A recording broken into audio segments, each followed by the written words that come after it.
Hello everyone. আমরা হচ্ছে Python for data science কোর্সের প্রথম ভিডিওতে আছি। এই ভিডিওতে হচ্ছে আমরা গুগল কোল্যাব এর এনভায়রনমেন্টের সাথে একটু পরিচিত হব। তো গুগল কোল্যাব হচ্ছে একটা অনলাইন প্ল্যাটফর্ম যেখানে হচ্ছে মূলত পাইথন কোড লেখা যায় এবং ডেটা সায়েন্স মেশিন লার্নিং এর বিভিন্ন কোড এবং ডেটা ম্যানিপুলেশন ডেটা ভিজুয়ালাইজেশন করতে পারি। তো আমরা এখানে দুটো অপশন দেখতে পাচ্ছি, একটা হচ্ছে কোড এবং টেক্সট। যখন আমরা হচ্ছে কোডে ক্লিক করব, এখানে হচ্ছে পাইথনের যে কোনো কোড লিখতে পারবো। আর লেখার পরে হচ্ছে যখন হচ্ছে এটা হচ্ছে রান বাটন, এই বাটনে ক্লিক করলে ওই কোডটা হচ্ছে রান হবে। এবং আমরা যদি চাই যে কোনো টেক্সট লেখার জন্য, এখানে তো টেক্সট লেখার জন্য আমাদের টেক্সটে ক্লিক করা লাগবে। তখন আমরা ইচ্ছা করে যে কোনো টেক্সট লিখতে পারবো। ওই যে ফার্স্টে দেখেন আমি হচ্ছে টাইটেল একটা টেক্সটে লিখে রাখছি ওইরকম। সো আপনার মনে হচ্ছে যে এখন এই টেক্সট লেখার দরকার নেই, তখন এখান থেকে হচ্ছে ডিলিট করে দেবেন। এবং আমরা হচ্ছে দেখবো কিভাবে হচ্ছে পাইথনে হ্যালো ওয়ার্ল্ড লিখে এবং এটা কিভাবে রান করে। তো কোনো কিছু হচ্ছে প্রিন্ট করার জন্য আমাদের দরকার হচ্ছে প্রিন্ট ফাংশন। প্রিন্ট, দেন হচ্ছে ফার্স্ট ব্র্যাকেট, তারপর হচ্ছে ডাবল কোটেশন।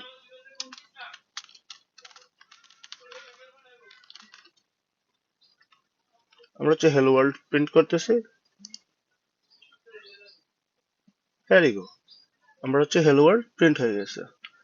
তো পাইথন হচ্ছে অন্যান্য ল্যাঙ্গুয়েজের মতো না। পাইথন হচ্ছে একটা আমরা বলতে পারি হচ্ছে একটা স্ক্রিপ্টিং ল্যাঙ্গুয়েজ। তো সাপোজ আপনার যদি হচ্ছে সি বা সি প্লাস প্লাসে কোনো কিছু প্রিন্ট করতে চান, তাহলে আপনার আলাদা হচ্ছে ভেরিয়েবল দরকার। কিন্তু সাপোজ আপনি হচ্ছে একটা এডিশন বা হচ্ছে সাবট্রাকশন করতে চান, তখন হচ্ছে আপনি আলাদা ভেরিয়েবল ডিক্লেয়ার করে দেন হচ্ছে করা লাগবে। কিন্তু পাইথনে আপনার কোনো ভেরিয়েবল ডিক্লেয়ার দরকার নেই। সাপোজ হচ্ছে আপনি 3 এবং 4-এর একটা যোগ করতে চান, 3 + 4 equal to 7, quite easy, so you don't need any variables for this. So আমরা হচ্ছে আমাদের খুবই বেসিক পার্ট শেষ করলাম পাইথনের, এবং বেসিক এনভায়রনমেন্টের সাথে পরিচিত হলাম।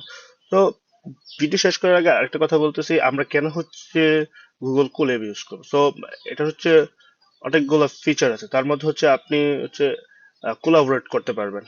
সাপোজ আপনার কোনো কলিগ বা ফ্রেন্ডস এর সাথে একসাথে কোড করতে পারবেন, বা হচ্ছে আপনারা একসাথে প্রজেক্ট করতে পারবেন। সেই জন্য হচ্ছে এই যে এখানে একটা শেয়ার অপশন আছে, শেয়ার অপশন থেকে ক্লিক করে তারপরে এখান থেকে আপনি এনিওয়ান,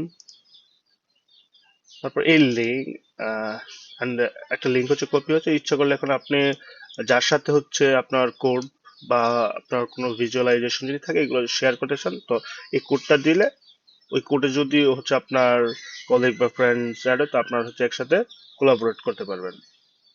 এবং কোল্যাবের মধ্যে হচ্ছে বিল্ট ইন জিপিইউ আছে। যখন আপনি হচ্ছে আহ, অনেক সাপোজ হচ্ছে আপনি মেশিন লার্নিং বা হচ্ছে ডেটা সায়েন্স নিয়ে কাজ করবেন, তখন হচ্ছে এই জিপিইউ আপনি ইউজ করতে পারবেন ফ্রিলি। সো ওই দিক থেকে গুগল কোল্যাবের সাথে আগে থেকে পরিচিত হওয়া আমি মনে করি এটা খুবই একটা ভালো দিক।